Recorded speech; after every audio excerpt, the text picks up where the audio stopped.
আসসালামু আলাইকুম, সবাই কেমন আছেন? আলহামদুলিল্লাহ অনেক ভালো আছি। তো শুরুতেই দেখতে পারতেছেন আমি মজাদার একটা খাবার নিয়ে বসে গেছি। আর এই খাবারটা কি দেখতে হলে আর জানতে হলে পুরো ভিডিওটির পাশে থাকতে হবে, আর লাইক কমেন্ট শেয়ার তো অবশ্যই করতে হবে। তো ইতিমধ্যে আমাদের ব্রাউনবেরিতে কাচ্চি 3টা ব্রাঞ্চ উদ্বোধন হয়েছে, কিন্তু কোনো ব্রাঞ্চে আপনি গিয়ে ভালোভাবে খেতে পারবেন না, কারণ অনেক লোকের ভিড় থাকে প্রতিটা ব্রাঞ্চেই। তার পাশাপাশি আপনি টাকা দিয়ে জেহত খাওয়ার মতন একটা অবস্থা, চেয়ার ধরে বসে থাকতে হয়, খাওয়ার পরে খুব তাড়াতাড়ি উঠে যেতে হয়। আসলে খুবই বাজে একটা অবস্থা। যদিও আমরা ব্রাউনবেরিয়াবাসী, তারপরেও আমরা এখনও যাই নাই কাচ্চি খাওয়ার জন্য। তো আমার ছেলে খুব মন খারাপ, সে প্রায়ই বলে কাচ্চি খেতে যাওয়ার জন্য, কিন্তু আমি যাই না, কারণ শুধু শুধু ওইখানে গিয়ে নিজেকে কেমন জানি একটা অড ফিল করবো, সেজন্য আমি যাই না। সেজন্য আজকে ছেলের আবদারে ছেলের জন্য কাচ্চি রান্না করতেছি। তো অল্প পরিমাণে রান্না করে দেখি আসলে স্বাদটা কেমন হয়। তো এখানে আমি প্রথমে সব কিছু দিয়ে মাংসটা ম্যারিনেট করে রাখবো।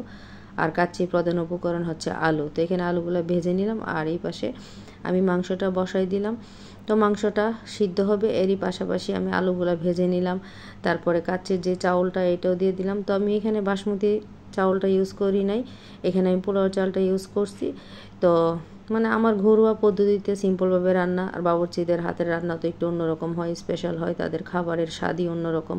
তাদের মতন তো আর আমরা ঘরোয়া যারা গৃহিণী আছে তারা রান্না করতে পারবো না, তারপরে একটু চেষ্টা। তো এখানে আমি পোলাওর চালটা সিদ্ধ করে আধা সিদ্ধ করে দিয়ে দিলাম। তারপরে এই যে রান্না করা মাংসটা দিলাম, আর এখন ভেজে রাখা আলুগুলো দিয়ে দিতেছি। তো আলুগুলো সুন্দর করে দিয়ে কাঁচামরিচ দিয়ে দিতেছি। তো এইভাবে এক এক করে লেয়ারিং করবো, আর এই লেয়ারিং করাটা আমার কাছে খুব বেশি ভালো লাগে। আমি কাচ্চি পাক্কি দুইটাই রান্না করছি এর আগে অনেক পরিমাণে, কিন্তু আজকে আমি অল্প পরিমাণে রান্না করতেছি।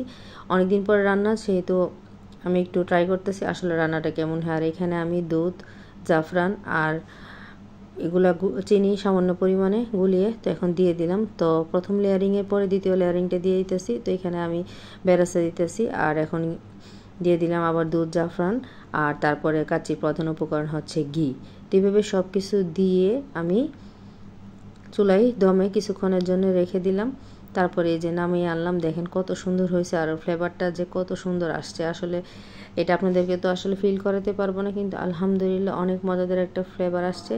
তো এখানে এখন প্লেটে বেড়ে নিলাম। এর ফাঁকে রায়ানমণি স্কুল থেকে চলে আসছে, সে তো আজকে কাচ্চি দেখে কাচ্চি পেয়ে মহা খুশি।